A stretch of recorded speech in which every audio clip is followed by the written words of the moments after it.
있는데 지난주 우리가 배웠을 때에 야곱은 현실만 보는 철없는 삶을 살면서도 하나님의 큰 복을 받았는데 그 이유는 바로 하나님의 은혜였다라는 것에 대해서 배웠습니다.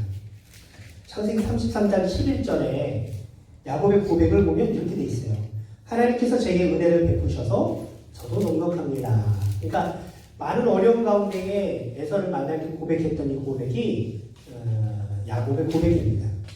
이러한 고백은 오늘 읽은 창세기 30장 27절에 라반의 고백, 즉 자기가 아브람 때문에 큰 복을 받았다는 고백에서 시작이 됩니다. 그러니까 야곱이 내가 하나님의 은혜라고 말하는 것은 그게 그냥 바로 자기가 깨달은 것도 있겠지만 결국에 누군가가 깨닫게 도와준 거예요. 그게 무엇이냐면 오늘 읽은 라반, 외삼촌의 고백이 야곱으로 하여금 이렇게 내가 복받은 게 하나님 은혜였구나 이렇게 깨닫게 만든 것입니다. 라반이 이렇게 말합니다. 여호와께서 너로 인하여 내게 복 주신 줄을 내가 깨달았느니. 그러니까 라반이 복을 많이 받았는데 본인 스스로 나 때문에 내가 복을 받은 것이 아니라 바로 너 때문에 내가 복을 받았는데 그 복 받은 것은 바로 여호와께서 너에게 복을 주셨기 때문이다 라는 고백이에요. 라반은 야곱 때문에 복을 받았고 야곱은 하나님 때문에 복을 받았다. 오늘은 야곱이 복받은 인생에 대하여 이렇게 이야기를 해보고자 합니다. 우리가 지난주 얘기한 것처럼 야곱은 고향에서 아버지를 속이고 형님을 속였어요. 그 장자권과 축복에 대하여 속였다가 이제 형 에서가 불같이 화를 내는 바람에 어머니가 빨리 외삼촌 집으로 도망가라 하면서 이제 이야기가 시작되는 부분이었습니다. 그냥 고향집에 머물러 있으면 형에게 맞아 죽을 것 같아서 엄마 그리고 아빠가 빨리 외삼촌 집으로 도망가라 해갖고 멀리 떨어진 밧담 아람이라고 하는 외삼촌 라반의 집으로 떠나가게 됩니다. 제가 지난주에 말한 것처럼 이 야곱이 외삼촌 집에 머문 기간은 20년이에요. 그러니까 20년 동안 혈혈단신으로 외삼촌 집에 갔습니다. 처음에 가서는 둘째 라헬을 얻기 위해서 7년 동안 열심히 일했고 그리고 나서 보니까 자고 나니까 라헬이 아니야. 그래서 일주일을 더 머문 후에 라헬과 결혼하면서 7년을 더 일을 하게 됩니다. 그리고 그 이후에 6년 정도의 기간 동안에 외삼촌 라반을 위해서 일을 하게 되는데 외삼촌 집이니까 가면 잘 봐주겠거니 하고 간 게 아니었어요. 그러니까 외삼촌이 야곱보다 더 속임수를 잘 쓰는 사람이었던 것 같습니다. 야곱이 거기에서 상당히 많은 고생을 했습니다. 거기서 두 딸을 아내를 얻기 위해서 14년이라는 세월을 보내고 그 이후에 6년 동안 그 라반의 집에서 열심히 일을 해갖고 라반의 재산을 이렇게 증식시켜줬는데 이제 더 이상 못 견디겠던 거예요. 그래서 이제 내가 떠나겠다. 이제 삼촌 옆에 밑에서 일하기가 너무 힘들다라고 말할 때 지금 라반의 고백이 하나님께서 너 때문에 나한테 복을 주셨는데 너 어디 가려고 하느냐. 지금 이 얘기가 오늘 본문의 이야기입니다.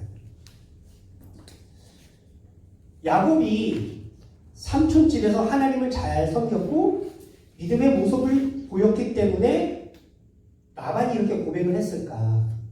그것은 아니었을 겁니다. 우리가 지켜본 야곱은 그렇게 믿음이 좋은 사람은 아니었어요.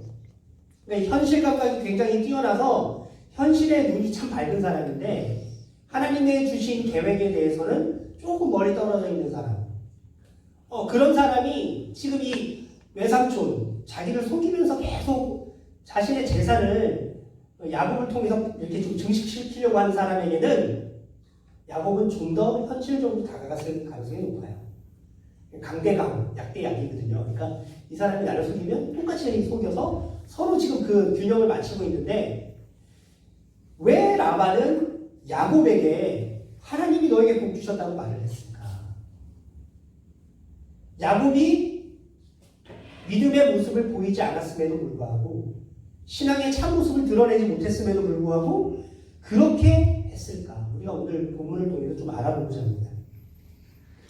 야곱은 외삼촌 집에 가서 먹고 살기 위해서 쫓겨나지 않고 부인을 얻기 위해서 상당히 많은 고생을 했어요.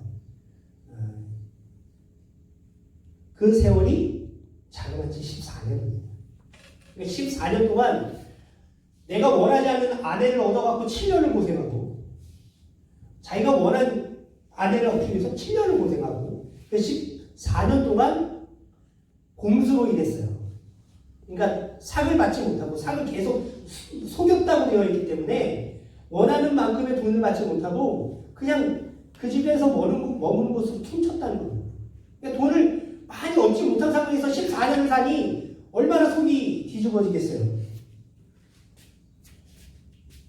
그런데 성경은 살아남기 위해서 몸부림을 치는 야곱을 통해서 라반의 집이 복을 받았다라고 말하는 것입니다.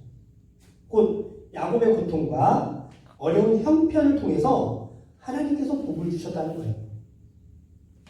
믿는 사람이 상당히 어려운 경험을 하는 게 뭐냐면, 최근에 제가 이렇게 홈케어 회사를 하는데 저희와 거래하는 데이케어 그 직원이 있습니다. 한국에서 왔어요. 한국에서 온 지 한 3년 정도 됐고, 여기서 이제 대학원을 마쳐갖고 소셜워커를 준비하고 있는 친구인데, 이제 아빠가 사업을 해. 한국에서 큰 건설업을 하니까 돈 걱정이 하나도 없이 산 거예요. 근데 여기 와서 이제 자기는 크리스찬이니까 처음에는 여기서 신학을 하고 싶었대요. 근데 신학을 처음에 등록하고 1학기 해보니까 아닌 것 같아. 그래서 이제 소셜워커로 공부를 했는데, 데이케어에 속이는 게 굉장히 많아요. 아버님들, 어머님들이 데이케어 안 나오면서 돈을 받는 경우가 굉장히 많아요. 그런 것들이 많은데, 이게 이제 크리스찬 신앙 양식으로 걸리는 거예요. 그래서 저한테 계속 전화 와요. 이거 어떻게 해야 되냐고, 미치겠다고, 힘들다고, 내가 믿음을 지켜야 되기, 이 어려운 상황들이 상당히 많은데, 이런 일들이 부지부지 되게 많아요. 그러니까 아마 호영진도 마찬가지일 거예요. 회사에 가면 내가 크리스찬인데 크리스찬으로서의 삶을 살려고 굉장히 몸부림을 치는데 지키지 못하는 경우가 상당히 많습니다. 그러니까 지켰으면 좋겠는데 지키지 못해요. 왜냐하면 현실이 지금 눈앞에 있어. 당장의 모기지, 당장의 렌트, 당장의 자녀들 학비 이런 것들 때문에 이걸 이기지 못하고 현실에 그냥 묻혀버리는 상당히 수가 많은데, 하나님은 지금 뭐라고 얘기하냐면, 그렇게 현실 속에 묻혀가면서 그러함에도 불구하고 믿음을 지키려고 그나마 노력했던 그 어떤 어려운 환경, 어려운 처지를 통해서 주변 사람들이 복을 얻는다는 거예요. 그러니까 회사니까 그냥 모른 척하고 그냥 그리스도인이라고 말 안 하고 살아, 이렇게 하는 게 아니라 자신이 그리스도인이 분명함에도 지키지 못할 때 그것에 대한 상당히 많은 갈등들이 주변 사람들한테 보여졌다는 거예요. 그렇게 어려운 형편, 이걸 이겨내려고 하는 몸부림, 고통, 이것을 통해서 하나님의 복을 주시는 거라는 거예요. 지키지 못한다 하더라도. 야곱이 거기서 하나님의 뜻이 무엇이었죠? 그때 야곱이 떠날 때 베델에서 하나님께서 주신 3가지 복이 있어요. 첫 번째는 땅, 그죠? 우거하는, 지금 너가 떠나는 이 땅, 나그네와 같은 이 땅, 너의 아버지가 단 한 평도 소유하지 못했던 이 땅, 이방인들이 소유한 이 땅을 너에게 주겠다라고 하는 첫 번째 약속. 두 번째는 자손이죠. 아버지는 100년 넘게 아들 하나, 할아버지는, 아버지는 20년 동안 아기를 못 낳는데 나는 이게 쌍둥이. 그러니까 지금 집안이 굉장히 자손이 귀한 집안에서 자녀에 대한 축복을 주셨고, 세 번째는 무슨 축복이었죠? 나를 통해서 복이 흘러나가는 거예요. 3가지 축복인데, 이 축복을 가지고 지금 야곱이 그렇게 살고 있느냐? 야곱은 지금 이 복에 대한 생각은 상당히 멀어요. 지난주에 제가 얘기했던 이유, 그 기억나세요? 복을 받는 이유? 우리가 복 받는 이유는 딱 여기 지난주에 배웠을 때는 하나님께서 주신 약속을 이어가기 위해서 복을 받는 거예요. 왜냐하면 현재 이 어려운 처지에 하나님이 복을 안 주시면 이 약속을 이어가지 못해. 내가 믿음을 중단할 수밖에 없는 상황이 몰려요. 그렇기 때문에 하나님께서 현실만 바라보는 우리에게도 불구하고 약속에 대한 복을 주신다. 그러니까 가끔 그런 처지들이 있잖아요. 우리가 어렵게 사는데 진짜 등록금 내야 되는데 이거 미치겠네요. 어떻게 해야 되지? 하나님이 주실 때가 있어요. 왜 주시느냐? 하나님께서 나에게 갖고 계신 나를 통해서 이루고자 하시는 그 일을 이어가시기 위해서 복을 주시는 거예요. 지금 야곱에게도 마찬가지예요. 야곱은 지금 머릿속에 땅, 자손, 축복 이거 하나도 없어요. 지금 하루하루 어떻게 버텨나가는가.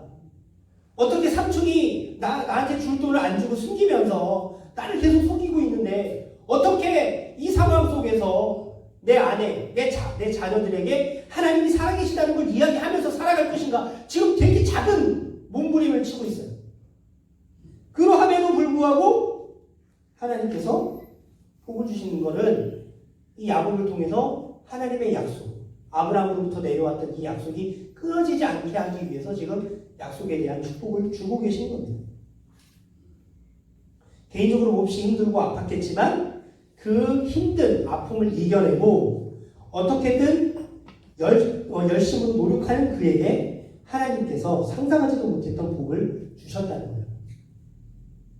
자, 지난주에 야곱이 복을 받은 이유는 하나님의 약속이 계속해서 이어지기 위해서라는 답을 드렸어요. 근데 오늘 두 번째 답을 드립니다. 그게 뭐냐면 야곱이 복 받은 이유는 딱 하나예요. 아브라함의 후손이기 때문이에요. 아담의 후손이 아닙니다.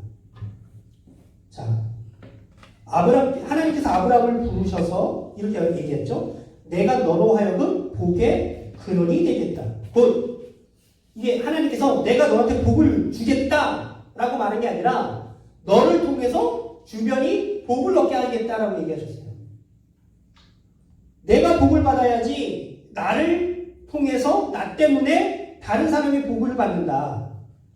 이게 무엇일까? 우리가 이거 기억하셔야 됩니다. 아담이 범죄한 후에 하나님께서 아담에게 이야기하신 게 있어요. 뭐라고 얘기하냐면 너 아내의 말을 듣고 내가 너에게 명령한 먹지 말라고 말한 나무의 열과를 먹었으니 너 때문에 땅에 저주를 받을 것이고 너 때문에 너 가족이 일평생 모든 사람이 수고해야 식물을 먹을 것이다. 자, 아담이 죄를 짓고 하나님께서 저주했던 내용이 뭐냐면 너 때문에 다른 사람이 저주를 받는다는 거예요. 너 때문에 다른 사람이 복을 못 받아. 그러면 이 부분에 대해서 하나님께서 하나님의 자녀를 회복시키기 위해서 역전시켜야 되는 게 뭐냐면 너 때문에 복받지 못하는 인간이 너 때문에 다른 사람이 복받게 되는 인간이 되는 거예요. 그게 하나님의 뜻인 거예요. 그게 하나님의 계획이 계속 이어져 가는 것입니다. 너 후손으로 말미암아 천하 만민이 복을 받으리라. 아브라함에게 말씀하셨는데 이 아브라함에게 내려가는 건 누굽니까? 그 다음에 야곱이죠. 그죠? 야곱은 복을 받을 수밖에 없게 되었어요. 왜? 아브라함의 후손이기 때문에. 그런데 믿음의 모든 후손들은 아브라함의 자녀가 됩니다. 우리는 아브라함의 자녀예요. 그래서 복을 받을 수밖에 없어요. 근데 복을 받을 수밖에 없는 이유가 뭐냐? 첫 번째는 하나님의 약속이 끊어지지 않게 하시기 위해서 하나님이 우리에게 복을 주시는 거예요. 지금 누군가에게 이 사람은 하나님의 큰 뜻을 이룰 사람인데 당장에 먹을 게 없어. 그럼 하나님이 어떻게 해주셔야 되죠? 당장에 먹을 것을 주셔야만 이 사람이 그 뜻을 이어갑니다. 그렇기 때문에 하나님이 현실적인 축복을 줄 수밖에 없는 거예요. 두 번째 이유는 무엇입니까? 아담이 그 이후로 범죄했던 하나님을 거절하고 하나님의 명령에 거부했던 인간들을 새로운 인류를 만들기 위해서 하나님이 말씀하신 게 뭐냐면 너 때문에 저 사람이 복을 받았다. 그 얘기를 하시려고 지금 아브라함의 후손에게 복을 주는 거예요. 아담의 후손이 되어서 모두가 죄의 자녀가 되었지만 하나님은 그 모든 저주를 아브라함을 통해서 역전시키려고 하셨고, 그래서 하나님은 아브라함을 택해서 모든 인류를 새로운 인류를 만드시고 그 후손들 때문에 모두가 복을 받게 되었다 라는 말을 세상에 전하고 싶으신 겁니다. 부모가 자식을 아무리 야단치고 혼을 내도 결국 혼내는 이유는 뭐죠? 자식이 다 잘 되라고 하는 거예요. 우리 요즘 얘가 말을 잘 안 들어요. 그래서 야이 엄마가 가끔 저한테 때가 됐다고 합니다. 그 때가 뭘까요? 네, 혼나는 때가 지금 가까우고 있어요. 왜 혼이 나야 되죠? 잘못하는 행동들을 고치고 바르게 살고 사람들 앞에 이로운 사람이 되게 하기 위해서. 그냥 내버려두면 아담의 후손으로 흘러가요. 인간은 그냥 내버려두면 죄의 후손으로 흘러가요. 그렇기 때문에 계속 터치를 해줘야 돼요. 왜? 제가 많은 사람에게 이로운 사람이 되도록 노력을 하는 것입니다. 우리가 자식을 혼내고 야단치는 이유는 그것도 자식이 잘 되라는 거예요. 야곱이 하나님의 자녀였으니 힘들고 어려운 고비를 겪고 있음에도 또 자신은 하나님에 대해서 관심을 잠시 접어두고 그저 살기 위해서 노력하며 개인적인 고통을 당하고 있을지라도 하나님이 큰 복을 주셨어요. 왜? 하나님의 자식이기 때문에. 우리를 통해서 하나님의 귀한 복이 우리 이웃들에게 흘러넘치도록 하기 위해서 하나님은 지금 이 일을 하고 계십니다. 지금 야곱이 엄청나게 많은 고통을 겪고 있지만 이 고통 속에서 하나님은 주변 사람들에게 복이 되게 하시는 거예요. 나 혼자 잘 먹고 잘 살자고 이 땅에서 예수 믿고 교회 열심히 다니는 게 아니라는 거예요. 하나님께서 우리를 불러서 우리를 자녀 삼으셨을 때에는 우리를 통해서 우리 이웃들에게 복이 흘러가게 하시려고 하는 거예요. 아브라함의 후손 하나님의 자녀는 곧 복을 부르는 사람. 결국 복을 받을 수밖에 없는 사람이라는 거죠. 왜? 우리를 통해서 하나님의 계획이 계속 이어져 가야 함에도 하고 더불어 우리를 통해서 이웃이 복을 받아야 되기 때문에 그게 하나님께서 아담에게 내리신 저주에 대한 역전입니다. 그런데 이 복을 받기까지 참 험한 세월을 보냈다는 것을 잊으면 안 돼요. 그러니까 하나님이 그냥 복을 주는 게 아니야. 모든 사람들이 그리스도인들이 하나님의 복을 받는 처지를 보면 어떤 어려운 처지에 현실적인 상황에 어려움을 겪었을 때 하나님 앞에서 그 어려움을 토하고 간구하면 하나님께서 들어주셨다는 겁니다.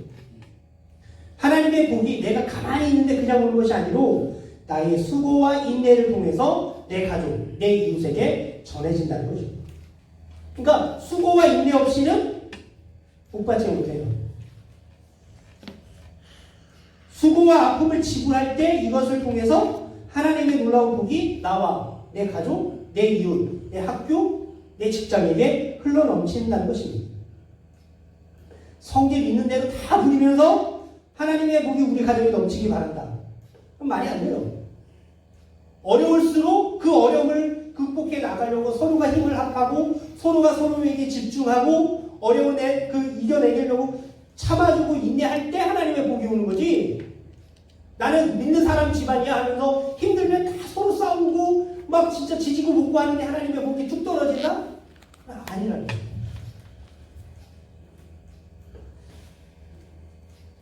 가끔 이러죠. 막 이런 얘기하는 사람들이 저 사람 들었어야 되는데 아니요. 내가 들어야죠. 내가 들어야죠. 하나님의 자녀가 된 사명. 하나님께서 내게 복을 주시는 방법. 그것은 무엇이냐면 참아주고 인내하고 기다려주는 것이죠. 이웃을 위해서 손가락 하나 올리지도 않고 내가 가지고 있는 재물 한 푼도 쓸 생각 안 하면서 내가 세상의 빛이요 세상의 소금이다. 이거는 거짓말입니다. 조금 직장에서 우리 특별히 그리스도인들은 나눠줄 줄 알아야 돼요. 나눠줄 줄 알아요. 우리 중국인 사장이 들어왔어요. 우리가 다행 낙하산으로 사장이 왔는데 되게 신기한 건 뭐냐면 저희는 우리 직원들은 이렇게 간식 같은 거 가끔 원해요. 제가 나가서 간식을 사오거든요.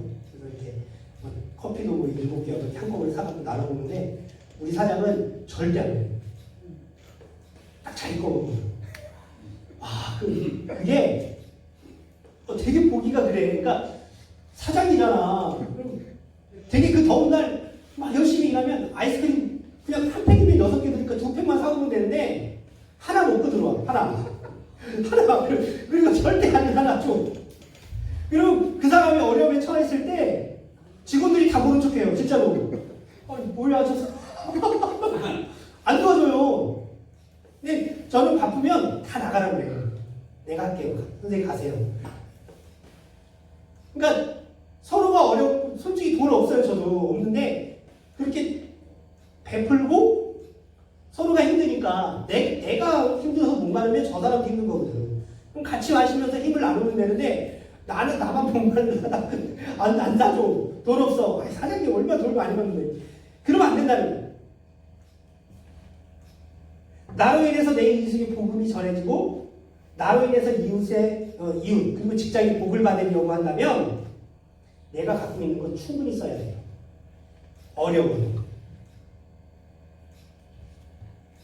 경우에 따라서 나로 인해 가정이 행복해지기는커녕 나 때문에 짜증만 일어나고 분란만 일어나는 경우가 없는지 한번 살펴봐야 합니다. 우리 목사님 보시면 제가 이렇게 기침을 제가 옛날에 많이 했잖아요. 내가 밤에 기침하면 주변 사람이 다 깨요. 목사님도 지금 거의 그럴 거란 말이야. 어마어마 짜증납니다. 주변 사람은. 근데 그거 짜증나는 걸 알고 내가 기침을 참는 것도 짜증나요. 목사님. 내가 기침을 참아야 돼. 근데 참는데 옆에 와갖고 물 마시라고 그러면 짜증이 확 올라와요. 어려운 상황에 그게 서로 참아주고 배려해야 되는데 지금 목사님 가정 보면 대단한 것 같아요. 목사님도 대단하고 사모님도 엄청 참고 소망이도 엄청 참아내고 문제는 윗집 요한이네 할머니도 엄청 참고 밑에 아랫집 사람들도 엄청 참고 있어요. 그러니까 그렇게 참으면 참는 것에 대해서 고마워서 서로가 베풀게 돼요. 근데 만약에 내가 기침한다고 밤에 요한이 할머니가 내려와갖고 목사님 좀 조용히 이렇게 되면 목사님도 짜증나고 위층도 짜증나고 지나가다 마주쳐도 짜증나고 그 집은 윗집은 권사 밑에는 목사님 그렇게 돼버려요. 서로가 참아주고 배려하는 거. 근데 그 안에서 복을 누리는 거예요. 왜 복을 누리냐? 하나님께서 목사님을 통해서 이루시고자 하는 것이고 요한이 할머니 그리고 사모님 주변 사람을 통해서 이루고자 하는 것이 분명히 있어요. 지금 현실적인 무슨 문제가 있다면 하나님께서 그 문제를 풀어주실 거예요. 왜? 그 뜻을 이어가야 되고 나를 통해서 이웃에게 복이 흘러가야 되기 때문에 그래요.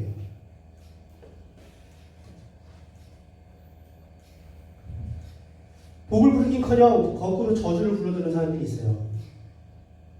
아담, 그렇죠? 아담 때문에 모든 사람이 다 죽게 되었어요. 또 누군가요? 요나 때문에 바다에 태풍이 몰아쳐서 같이 탔던 선원들이 다 죽음을 맞이할 뻔한. 그러니까 이런 걸 보면 나도 괴롭지만 내 이웃에게 엄청난 피해를 입힐 수 있는 그리스도인이 되면 안 된다는 거예요. 내가 요셉이 되고 야곱이 되고 뭐 이런 사람이 되려면 하나님의 자녀가 내가 어떻게 하느냐에 따라서 나라가 살고 교회가 살고 가정이 살기도 한다. 그래서 최선을 다해서 믿음의 모습을 지키려고 노력해야 된다. 못 지켜도 노력해야 된다는 거예요. 못 지켜도. 하나님의 자녀라면 아무리 현실이 어렵더라도 인내하고 스스로 희생할 각오가 있어야 됩니다. 중요한 것은 내가 하나님의 자녀냐 아니냐 이거를 확인하는 작업이에요. 그러니까 야곱이 아브라함의 후손이기 때문에 복을 받았다고 하는데 그 사람들이야 그렇게 태어났기 때문에 어쩜 현실적으로 그렇게 태어났기 때문에 복을 받을 수밖에 없는데 우리는 어떻게 복을 받아요? 우리가 어떻게 아브라함의 후손인 것을 확인할 수 있죠? 방법은 하는 거예요. 날마다 내가 그리스도의 보혈을 쉽게 전달을 확인하고 살아요. 믿음의 후손이 아브라함의 후손이기 때문에 내가 날마다 믿음이 있는지를 확인하지 않으면 아브라함의 후손임을 확인하지 않으면 우리는 참지 못하고 견디지 못해서 이웃에게 흘러나가는 복을 스스로 차단시킬 수밖에 없다는 거예요. 하나님은 우리 한 사람 한 사람을 향해서 이렇게 말합니다. 너 내 자식이야. 너가 잘해서 내가 줘야 할 복을 주변 사람들이 받아야 돼. 이게 나의 계획이야. 이게 하나님의 계획입니다. 그러니까 그리스도인이 이 땅에 살면서 되게 크게 말하는데 하나님께서 우리에게 주시는 가장 큰 그 뜻, 계획이 무엇이냐면 아담을 통해서 막혔던 전 인류를 향한 복을 우리를 통해서 흘러나가게 하는 것이에요. 그러니까 우리가 하나님의 복을 흘러나가게 하는 존재가 되는 게 하나님의 가장 큰 목적인데 그렇게 하려면 어떻게 해야 되느냐? 하나님의 자식으로 살아야 해요. 첫 번째. 사람들 가끔 엉뚱한 소리 합니다. 에이, 하나님 나만 하나님 자식이 쟤도 하나님 자식인데 제가 잘하면 되죠. 그럼 여기 흘러나가면 되는데 뭐 왜 나한테 그래? 이렇게 말하는 사람들이 있을 수도 있어요. 아니 나는 그렇게 못 살아요. 힘들어. 그냥 나는 그냥 교회 주일만 나가고 나머지는 내 마음대로 살래요. 이렇게 말하는 사람들도 있을 거예요. 근데 하나님 마음은 그렇지 않아요. 가끔 이런 경우 있습니다. 남자가 여자한테 프로포즈를 하려고 해. 나는 마음이 너무 이제 내 마음은 이 사람을 사랑하니까 이 사람에게 결혼을 요청하려고 딱 불렀어. 모여갖고 저기 제가요 하는데 이제 여자가 갑자기 듣더니 그 프로포즈하는 말에 대해서 말을 딱 가로놓고 있잖아 우리 옆집 강아지가 새끼를 엉뚱한 소리 하면 지금 막 준비하고 있었는데 허탕. 또 이제 남편이 아주 출장 갔다 오랜만에 살아왔어. 그래서 여보 나 왔어. 그러면 여보 왔어 이렇게 해야 되는데 옆집 순이네. 거기 애가 1등을 했대. 그러니까 어반적이 지금 남편 그리고 이 결혼하려고 하는 남자라는 얘기는 뭐예요? 내가 사랑하게 하고 있다는 얘기를 하고 싶은데 그거를 자꾸 딴소리를 하는 사람들이 많아요. 하나님도 마찬가지예요. 지금 하나님 우리한테 얘기하고자 하는 게 뭐예요? 힘들지? 어렵지? 알아! 근데 난 내가 너를 내 아들로 낳았어. 넌 내 딸로 낳았어. 그래서 나는 언제나 너를 보호하고 지켜줄 거야. 라고 말하려고 하는데 사람들은 자꾸 딴소리 하는 거예요. 하나님 저기 차 샀는데요. 하나님 저기 사업 되게 잘 되는데. 나는 잘 들어봐. 너가 어디 있든지 같이 할 거야. 근데 사람들은 뭐라고 얘기해요? 그거 말고요. 이렇게 해주시면 같이 하는 걸 믿을게요. 그러니까 사람들이 말을 자꾸 다르게 한다는 거예요. 야곱도 마찬가지였잖아요. 내가 너 여기 돌아오게 할게. 내가 하나님이니까 내가 너를 돌아오게 한다니까? 라고 말하면 야곱은 뭐라 그러죠? 에이, 돌아오게 하시면 하나님이라고 부를게요. 지금 이게 인간과 사람의 그 잘못된 갈등이에요. 그런데 지금 하나님께서 원하는 건 뭐냐면 그냥 따르라는 거예요. 어차피 돌아옵니다. 야곱은 어차피 돌아왔어요. 돌아오고 다 죽을 때 돼서야 그때 내가 내 하나님이라고 말합니다. 그 전부터 불렀으면 얼마나 행복할까. 그럼에도 불구하고 하나님은 야곱의 모든 현실을 다 채워주셨어요. 그 사람이 믿음의 모습을 많이 보이지 못한다고 하더라도 그 사람을 통해서 주변 사람이 복을 받았어요. 왜? 하나님이 우리를 뭘로 생각하기 때문에? 자식으로 생각하고 있기 때문에. 아담을 통해서 하고 싶었던 일이 무너지니까 우리를 통해서 지금 일을 하고 싶어 하시는 거예요. 우리 소망집사를 통해서 주변 친구들이 다 복을 받아야 돼요. 그러려면 어떻게 해야 돼요? 믿음의 사람을 드러내야 돼요. 내가 그것을 못 지킨다 하더라도 지키려고 노력하는 모습이라도 보여야 되는 거예요. 솔직히 제가 이렇게 직장 가니까 술 때문에 되게 고통스러워하는 사람들이 많더라고요.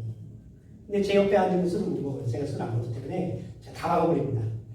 저랑 같이 하는 사람은 여기는 술 안 먹는 자리. 그런데 사장이 주면 우리 사장이 술을 좋아하니까 여기까지 꼭대기까지 차면 진짜 강요해요. 꼭 마시라고 강요합니다. 그런데 그때부터 이제 믿음의 사람들이 갈등이 시작해. 그러니까 처음에는 괜찮아. 막 서로 맨정신에는 술을 권하지 않는데 여기까지 차면 그때부터 술 권하기 시작합니다. 이거 하자 봐. 아이 사장님은 맞지 못하고 그때부터 갈등이 시작하는데 그걸 털어내는 사람이에요. 그러니까 갈등 안 하고 이놈이 한번 마시는 사람들이 있어요. 그리스도입니다. 그럼 막 이게 떠깃해갖고 다음날 아침에 오면 날 보기 미안해. 죄송해요. 선생님 내가 어제 사장님이 좋았고 어쩌서 한 잔만 마시지 그렇게 대병을 마셔? 내가 뭐 이렇게 얘기하는데 버텨내려고 버텨내는 사람들은 많은 사람들이 그 사람 그리스도인으로 칭해요.